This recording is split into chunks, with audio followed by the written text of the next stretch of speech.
2.5 years ago, the shooting of Mark Duggan led to riots across the country.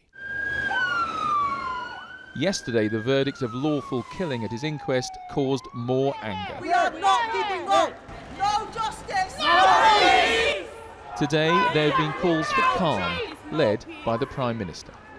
These issues raise very strong emotions, but I hope people can react calmly and recognise that we have proper judicial processes in this country, and they're the ones that must be followed and respected. Today, London community leaders were in Scotland Yard to talk to police. Members of Mark Duggan's family turned down the invitation, and afterwards others who had been in the meeting said they understood that decision.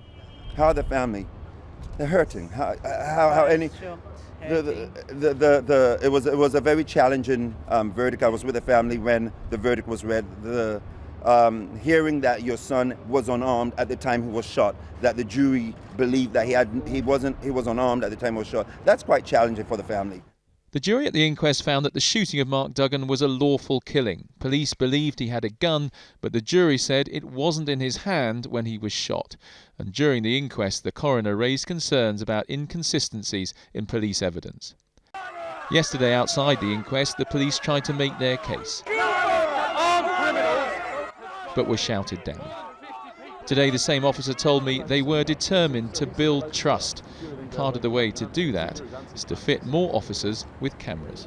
If we had a video of what went on, it'd be much more clear-cut and straightforward, wouldn't it? Now, there's technology issues. We're not going to be able to do it overnight, but by April, I want some of our firearms operations to be on video with officers wearing body cams. We'll test the best technology, then in due course we'll roll it out.